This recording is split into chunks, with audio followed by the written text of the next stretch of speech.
الحمد لله الحمد لله الذي جعل الشمس والقمر بحسبان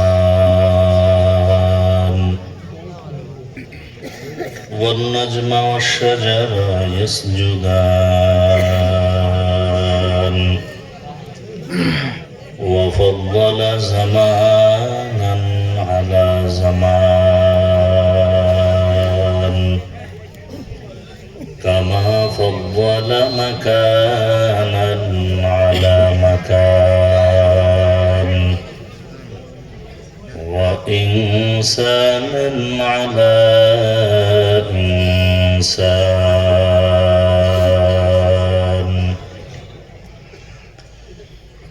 ونشهد أن لا إله إلا الله وحده لا شريك له لا ضد له ولا ند له ولا مثل له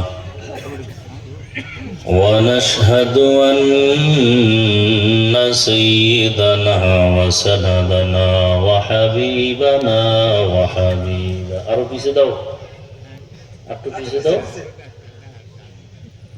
وحبيب ربنا وطبيبنا وطبيب قلوبنا ومولانا محمدا عبده ورسوله اللهم صل على محمد النبي الأمي وعلى آله وسلم تسليما وبعد فأعوذ بالله من الشيطان الرجيم بسم الله الرحمن الرحيم وما خلقت الجن والإنس إلا ليعبدون وقال النبي صلى الله عليه وآله وسلم لا طاعة لمخلوق في معصية الخالق صدق الله مولانا العظيم وصدق رسوله النبي الأمي الكريم ونحن على ذلك من الشاهدين والشاكرين والذاكرين والحمد لله رب العالمين سبحانك لا علم لنا إلا ما علمتنا إنك أنت العليم الحكيم رب اشرح لي صدري ويسر لي أمري واحلل عقدة من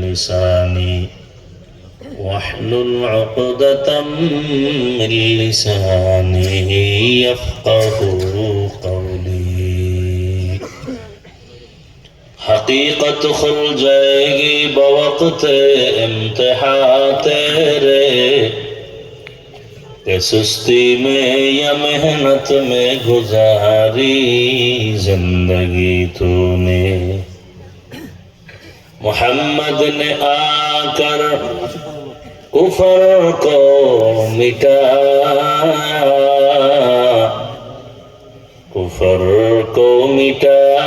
کر صداقت بتایا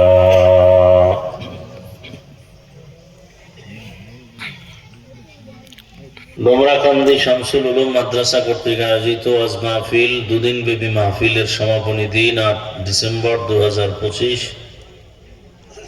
সভাপতি মোহাম্মদ লুৎফুর রহমান মিয়া, প্রধান অতিথি জনাব ডাক্তার মোহাম্মদ হারুনুর রশিদ সাহেব সহ অন্যান্য অতিথিবৃন্দ, হযরত উলামায়ে কেরাম, এলাকার বিভিন্ন স্থান থেকে আগত আল্লাহ পাকের আশিকিন, জাকিরিন, শাকিরিন, মুহিব্বিন, মুরুব্বিয়ান আযম, কলিজার টুকরা আমার সমবয়সী যুবক বন্ধুগণ, স্নেহের ছোট ভাই, পর্দার আড়ালে মা বোনেরা, আল্লাহ পাকের দরবারে শুকর যে আল্লাহ আমাদেরকে সুস্থ রেখেছেন, আলহামদুলিল্লাহ। আলহামদুলিল্লাহ। জীবনের এক অমূল্য সম্পদ আমাদের সুস্থতা। টাকা পয়সা বাড়ি গাড়ি সব আছে, কিন্তু আপনি আমি অসুস্থ যদি হই, এই জীবনের কোনো মূল্য।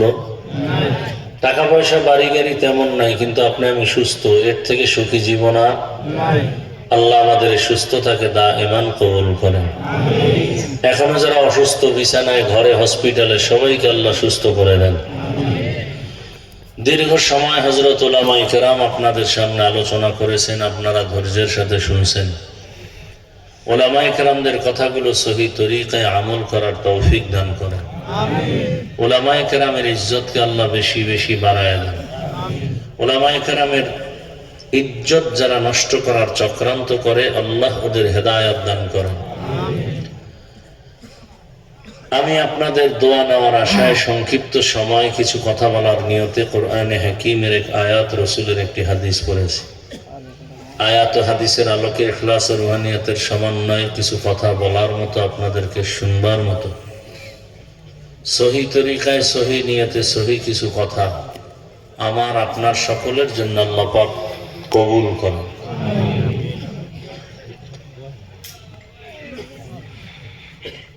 ওয়ামা খালাকতুল জিন্না ওয়াল ইনসা ইল্লা লিয়াবুদুন।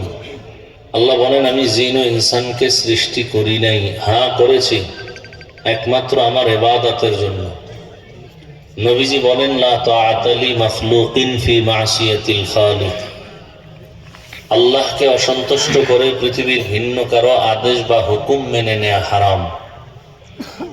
আয়াত ও হাদিসের তর্জমা শেষ। এবার কিছু ব্যাখ্যা। এখন বয়ান থেকে বিদায়ের টাইম, বাড়ি যাবেন, ঘুমাবেন, আবার বেশিরভাগ মানুষ মোবাইলের হক আদায় করবেন, কারণ রাতের মতো নিরিবিলি সময় পাওয়া যায় না। এই সময়টা যদি একটু মোবাইলের সাথে মোলাকাত করে কাটানো যায়, হয়তোবা আল্লাহর কাছে এটা নিয়ে কিছু ওসিলা পেশ করবেন যে বাবার হক, মায়ের হক, সন্তানের হক, পরিবারের হক আদায় করতে না পারলেও মোবাইলের গুনার হক আদায় করেছি যথেষ্ট পরিমাণ।